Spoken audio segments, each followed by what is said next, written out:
মা বাবাকে অবজ্ঞা করে বাঁচার কোনো পথ, এটি আমরা বলি, এটি থালামিজ বলে। উস্তাদের সাথে বেয়াদবি করলে 4টি বিপদ আসে, সেটি থালামিজ বলে। বরং আল্লাহ সম্মানকে পছন্দ করেন। মানুষকে নিয়ে আজকে যারা আজে বাজে কথা বলতেছে এবং এমনকি মরহুম আউলিয়া কেরামদের নিয়ে অনেক কটাক্ষ চলতেছে, মনে রাখবেন আপনার প্রতিটি কথা রেকর্ডিং হচ্ছে। মা ইয়ালফিযু মিন কাউলিন ইল্লা লাদাইহি রাকিবুন আতীদ। আপনার মোবাইলের সেটের পর সেট নষ্ট হবে, কিন্তু আজকের মন্তব্য আপনার নষ্ট হবে না। এটা কিয়ামতের দিন নাকি চলে যাবে, ডিলিট হয়ে যাবে নাকি? গুগল ডিলিট হয়ে গেলে আপনার মন্তব্য ডিলিট হয়ে যাবে, এটি উঠে গেছে। প্রতিদিন আপনার জন্য একটি পৃষ্ঠা চলে যাচ্ছে, ডায়েরির একটা পৃষ্ঠা আপনার চলে যাচ্ছে। আপনি ছাত্র হন, আপনি শিক্ষক হন, আপনি কৃষক হন, আপনি যুবক হন, আপনি মহিলা হন, আপনার জন্য একটা পৃষ্ঠা বরাদ্দ হচ্ছে। তো মনে রাখতে হবে সেই পৃষ্ঠাটি আপনি কি দিয়ে ভরে দিচ্ছেন। গালিগুজব, হিংসা বিদ্বেষ, এগুলো থেকে দূরে চলে যান। আপনাদেরকেও বলতেছি, কোনো আলিম বুজুর্গ, কোনো সম্মানী মানুষের সম্মান নষ্ট করার চেষ্টায় আমরা যেন না যাই। আমরা জবাব দিতে পারি, কিন্তু ধৈর্য ধারণ করতে হবে, কারণ এটা আমাদের আদর্শ নয়।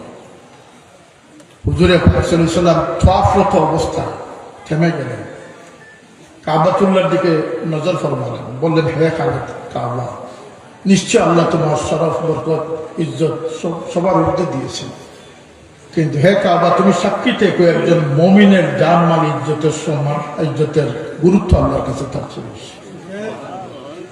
একটি হাদিস, অথেন্টিক ভাবে একটি হাদিস আপনাদের সামনে তুলে ধরি। মানুষকে নিয়ে যে সিনিমিনি করেন, মানুষের গুরুত্ব আল্লাহর কাছে কতটুকু, এটা বোঝাবো।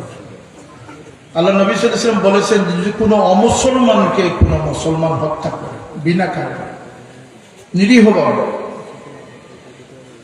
মজলুম অবস্থায়, আর তার পক্ষে যদি গোটা সমাজ ক্রমে ক্রমে ক্রমে ক্রমে বৃদ্ধি হয়ে সাফাই দিতে থাকে, দলীয় সাফাই, পারিবারিক সাফাই, গোষ্ঠীগত সাফাই, এইভাবে সারা পৃথিবীর মানুষ এই হত্যাযজ্ঞের সাথে আপোষ করে ফেলবে, তারা যদি এই হত্যাকারীর সাফাই গাইতে থাকে, আল্লাহর ফরমান হচ্ছে যে এই সারা দুনিয়াকে আমি দুজকে দিতে দ্বিধাবোধ করব একজন মানুষের।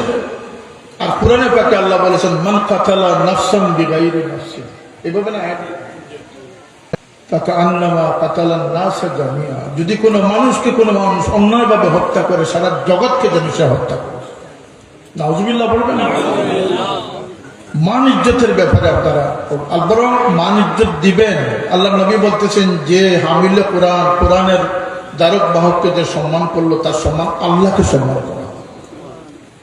যে সাদা দাড়িওয়ালা মুরব্বীকে সম্মান করলো, সেজন্য আল্লাহকে সম্মান করলো। সম্মান থাকবে না চলে যাবে। এই মব দিয়ে সমাজকে উত্তেজিত করে ইসলাম কায়েমের কোনো প্রচেষ্টা কোনোদিন বাস্তবায়ন হবে।